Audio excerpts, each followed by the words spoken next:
Alright, so yeah, it's what it looks like. Which Fire Emblem games have the most vitality, or the characters, generally speaking, in each game have the most vitality. So we're going to start with, where the support system began in FE6. So the characters in this game, well, we got Thea, who is, wanting to, help ease the burden off of her older sister, Juno, who obviously took care of Thea and Shanna when they were both really young.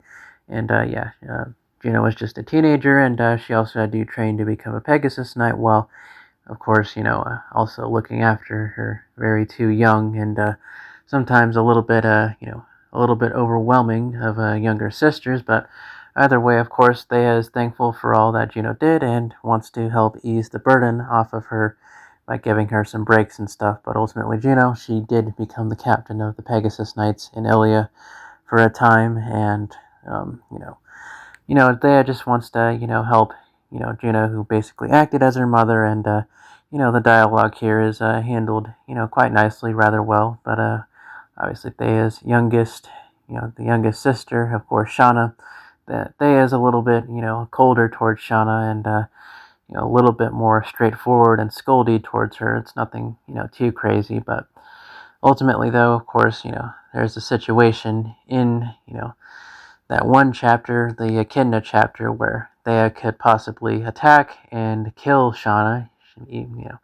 Obviously that would be a difficult decision for her, but Thea, according to her in-game self, if she's not able to be recruited, there's a chance that she can kill Shauna, because the Ilian Pegasus Knights, they are known not to betray their employers, and Thea wants to, uphold that reputation of the Ilian Pegasus Knights, because if they don't have the reputation, then they don't get any jobs, and in Ilia, the only way to survive, pretty much, is to do mercenary work or other odd jobs. So, yeah, obviously the situation is certainly interesting, but Thea, who's normally, very serious, and very, straight to the narrow, straight to the shoot and groot, she gets quite sheepish when Klein talks to her, and even has a little bit of a touchy moment. So yeah, that is cool of her. But regardless of that, as for other characters, well, of course, there's Kath.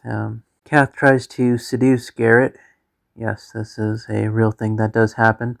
But yeah, Kath, of course, she is she mostly just cares about, taking what's hers from the rich and famous, and doing away with what she likes to do.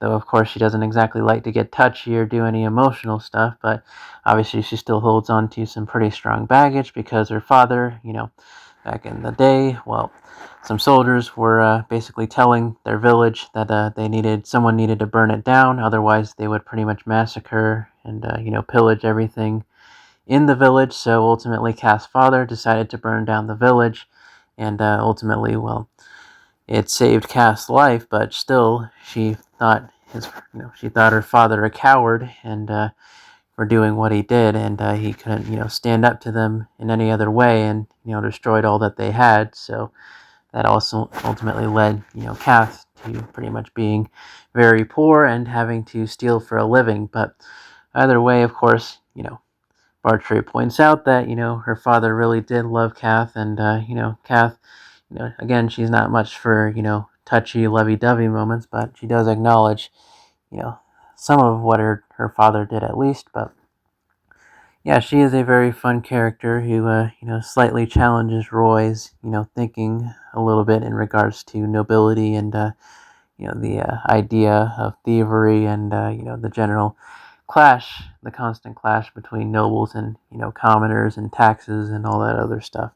But either way. But yeah, I guess Binding Blade, characters, are a bit above average in terms of, general vitality. I mean, there's also, of course, the cool story, I guess, of how, Astolfo, became Hector's spy and stuff, and, that, his whole relationship with Ygritte, which obviously just ended up being a faded memory, but, still kind of interesting. And, of course, um, for, trying to do a little sword play with Rucker, but Rucker, informing Fur that, genuine, true, the art of the sword, it is not something that you just play around with. It is a deathly serious matter, and ultimately, Rucker uses his very corpulent knife to kill people, and if he decides to, get a little bit frisky with Fur, he will cut her down without any, real particular hesitation. He will do what he does, and yeah, that is a pretty baller thing to say, especially to someone as cute and fluctuous and rambunctious as Fur is. But either way, of course, there's definitely something nice here in terms of the characters and what they're giving you. They have a bit of vitality, but let's move on to FE. Right, so in this game, FE7, we have Quintessence, and Quintessence is only harvested after someone's killed, right? But I mean, it is still energy, supposedly, but either way, it puts, FE7 here in a weird spot, that being, a somewhat notable, part of, the main villain's motivation and, just the general, nature of things in this game. But ultimately, the characters, in terms of their vitality, well, I mean, there are certainly some moments, obviously, but, obviously Priscilla, who is very loving of her brother, mostly because he's a very good man, not always necessarily because of, those types of reasons, but either way, she doesn't exactly seem to have, a ton of awareness in regards to, love, and all the other very weird things that are involved with it. And, yeah, obviously when Sane is hitting on her, she doesn't exactly seem to evoke any, strong emotions to that sort of, those sorts of flirtations, and she just kind of, very straightforwardly accepts Sane and all of his help. And, yeah, they do build a relationship and stuff, but, this game doesn't exactly have the most, the wildest of interactions between its characters. Let's just say that most of them are fairly, plain and dry, I would say.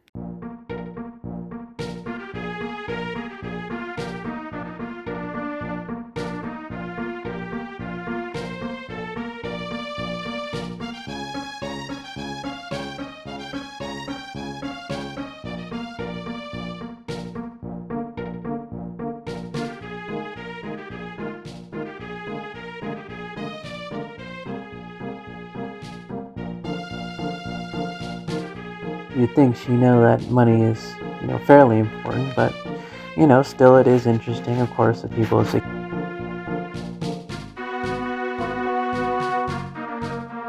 Carla, even though, yeah, she does say she has traveled quite a bit around the world to different lands, and that all places are pretty much the same. And you'd think someone like that, you probably know just how important and, how much people tend to value money and, all that type of little jazz. But either way, though, of course, her conversation with Farina is still kind of weird regardless. But either way, Carla, well, she doesn't exactly fight for money, but, she does hear Farina's, little story about how, the women are largely dominant in Ilia because, Pegasus Knights that are naturally, accustomed to that area only let women ride them, and so men are largely left to do farming and other, various, housekeeping and maintenance type of jobs. And yeah, that is certainly a little bit distressing to Carla, that all the lands that she's been to, none of them appear to be in a very, particularly sane state.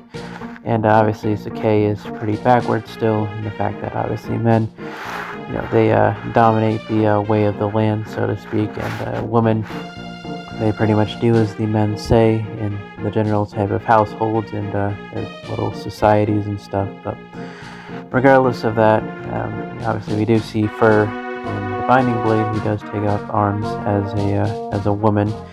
She does use a sword, which women are normally forbade from doing in Sakai. So yeah, there's some messed up stuff going on in Elite, but what can you do? Of course, Carla, she does have enough to pretty much completely ignore the very brash, the very arrogant, the very prideful Veda, who is in a position of great power, the Wyvern, general of Burn, one of them. And obviously she challenges Carla to, some duels and stuff, but ultimately Carla, she does what she does, and she doesn't really care about fighting, and ultimately, tames Veda and ultimately gets her to, not fighter allies in a means of a very bloody, dick measuring contest as you would. But either way, yeah, she's an interesting character. Of course, her main motivation is just to find her brother, Carol, who through support she is able to find. And yeah, their conversation does have a certain level of warmth to it. But either way, of course, there is also Renault, another very interesting character from this game. He sort of acts as a little bit of a therapist for each of his support partners. But either way, of course, he doesn't open up to much people in the army. But of course, as you may learn, he used to be a mercenary quite a bit ago, and yeah, he was a bit of a monster. He killed a lot of people, and anyone who opposed his wills or just generally got in his way, at least in his mind, got in his way. He pretty much just killed them and stuff. And of course, obviously, the Lucius support.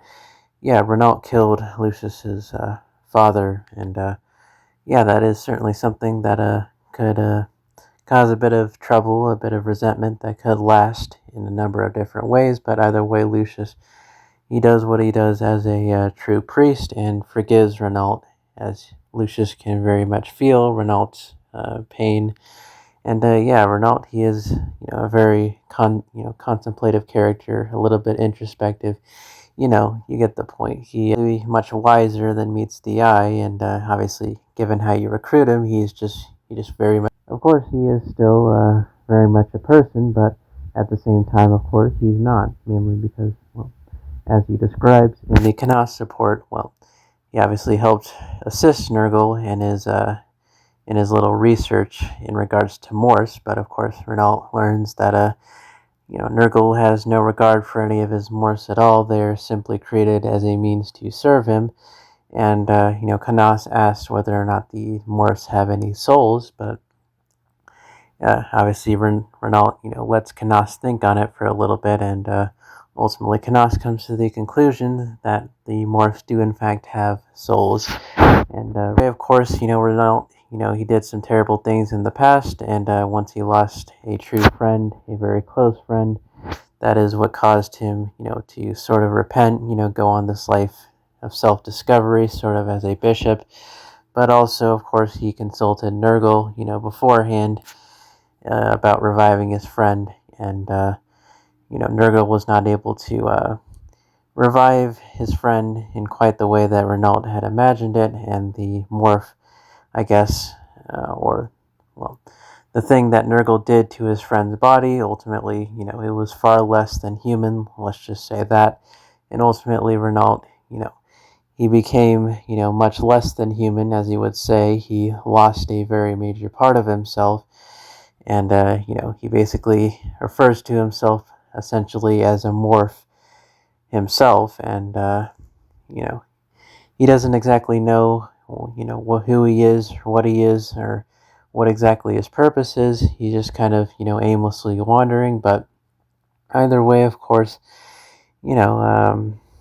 he does, I guess, still view himself as, I guess, having somewhat of a soul, simply because he cares about his friend, or maybe simply because, he's still wandering around, he's still trying to find something, he's still looking, all around and all that stuff, and, maybe that is, soul searching in a sense. Maybe he is trying to find something that is very dear to him, but either way, of course, Renault, cool character, but we're moving on to the Sacred Stones.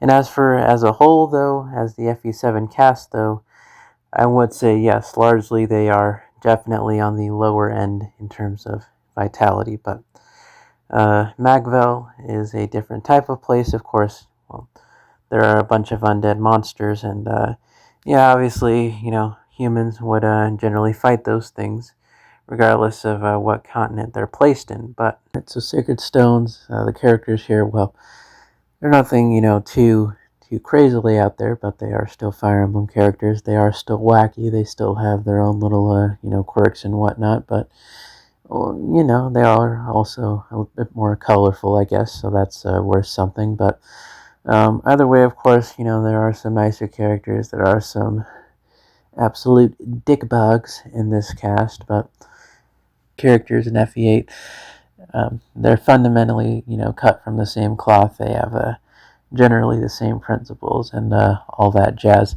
No one in this in the army that you recruit is particularly enigmatic or distinct in that type of way, but obviously there are nice characters. Of course, Garrick has great supports, and you know, he's obviously not too bad on the eyes either. But of course, there's also Vanessa. I do like her. She is quite diligent, and she does good things for me and my psyche. But of course, there's also Lute, who Vanessa has a support conversation with, and well, I interpret this as slightly gay, sort of subtext, in my opinion. Obviously, there was some of that in FE7, but I don't know. I guess this just really feels more properly gay to me, even though it's mostly just a conversation about Pegasi. But regardless of that, though, yeah, obviously, Lute. I mean, obviously, she is a prodigy in a number of ways, but fundamentally, she isn't super unique from everyone else. She just has a very different way of coming across and getting her points across, etc., etc. Obviously, she is related. She is compared to people with Asperger's, but fundamentally, people with Asperger's, they are still humans. They don't exactly massively stick out from everyone else in a neutral environment. They're just kind of, once you sort of get to interact with them a lot, they have a lot of little quirks, but ultimately you get the point. There's Erica, the main character, the one who got into Engage. Obviously, she is canonically very compassionate, but canonically she is also very, very pretty and beautiful, and that causes Leon a lot of internal issues, and creates a little bit of his weakness. But ultimately, it also helps the Demon King, since Erica is so beautiful and stuff, and he wants to watch Leon, force Leon to kill him with his own two hands, and that'll bring him quite a bit of nice little comeuppance. He obviously likes watching people despair, and that is definitely a very strong way to to have that happen. But of course, largely, well, the vitality of the characters in this game, I guess it is juxtaposed to the terrors, mainly the skeletons that we see in this game. Of course, the skeletons are they're not distinctly explained, but obviously we do know from Erica and Ephraim's support conversations that there were wars back after way back in the day, after they took care of the Demon King's monsters. People started fighting, and there were wars and stuff. And there's not much more explained than that, but who knows, some things can be inferenced about who these skeletons are, and just why exactly they are rising from the dead, and causing so much havoc to Magvel in the present day. But either way, of course, there are some untapped resentments there, I guess. But of course, how much better are the actual humans and the people who are living in Magvel in the current day? How much better are they than the vengeful skeletons, the vengeful spirits that rise up from the ground, and of course the Demon King himself, who only takes some sort of a solace in the humans despairing, right? Well, either way, it is a question, certainly, but whether or not the humans are better than the monsters that they so very vehemently, despise, well, either way, there are undoubtedly some very, very, heinous and, well, some pretty, absurdly horrid, horrors well, some people in here in Magvel are, they're quite bad. Let's just say that. And so in terms of determining the vitality of the characters in this game, it is more mysterious than it is not. But they're probably more, I guess, on the average side in terms of that general thing. But now we finally move on to Tellius, so Path of Radiance. So in regards to the vitality of the characters, the playable characters in this game, well, largely it is, I guess, more put on the back burner, mainly because, well, of course, the wider looming conflict of humans versus Lagoos, that whole ordeal, well, ultimately, as is stated in game by Nasir, he ultimately believes that both humans and Laguz, they need each other to survive overall, and it ultimately comes down to whether or not they can hash out their differences. But of course, in terms of vitality, well, there are some characters who are very dedicated to training and getting better, of course. I mean, obviously there's Ike, takes after his father and stuff. He works very diligently hard to become as strong a warrior as he possibly can. And, even if the reputations of others, beg him to beg to be respected, ultimately Ike, he tries to treat everyone the same way. And for better or worse, that can be a boon and an absolute bane as well. But of course, there are other dedicated characters like Kieran, who loves being the absolute, the best royal guard he can be and being very boisterous about it. And of course, Mia, who also loves training constantly ad nauseum, even though she doesn't exactly get the greatest results out of all the training. But either way, one thing I do find interesting is, in Ike and Renolf's support conversation, Ike is, Renolf notes that Ike is very, determined to train and get better every day. He's very stubborn in that regard, but ultimately Ike tries to encourage, Renolf a little later on to, do some training with him, and ultimately Renolf, he's kind of just half joking around, but he doesn't actually want to do any training. He just doesn't really like it. And, that is certainly something. I mean, yeah, I guess technically Laguz, yeah, they probably would not want to train as much. But partially it's because, well, they don't need to train, their skills, their sword skills, their other, other types of skills, bow skills, etc., etc.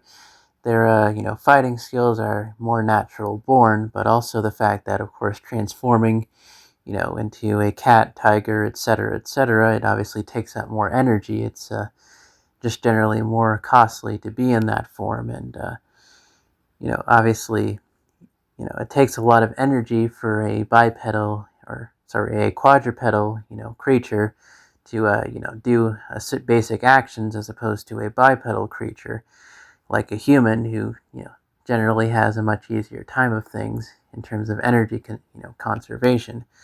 But regardless, though, even with all that, the Laguz are still natural-born fighters, and naturally they're vastly superior in combat to the average human. But of course, in regards to vitality, I mean, this again, it's mostly irrelevant because the two need to work together to not kill each other, not eat each other, or whatever they do to each other. I don't know. Touch each other in very, very promiscuous ways. Whatever the general things that humans and Laguz, try to get dirty with each other, whatever that may be, ultimately they gotta find a middle ground. But that doesn't exactly come easy in Path of Radiance, at least. There are still very large looming tensions that, loom up in the air even after, Ike's great defeat of the very racist nation of Dayan. But of course, that is for the next video in Radiant Dawn, but there's not a whole lot of lovey-dovey stuff going on in Tellius, but of course Ike, he wants to help as many people out as he can, even the Dayan villagers who, have lost a lot in, Ike's invasion of them, but, he'll probably, want to help, as much as he relatively can in terms of rebuilding efforts and general stuff like that, of course, and relationships between, Beork and Laguz. We might try to foster that, in some respects after, the war here in Path of Radiance, but of course, largely though, the vitality of both the humans and the Laguz in this game, it is largely dependent on one person, and of course, that person we will get to in the next video, but of course, that is it for now.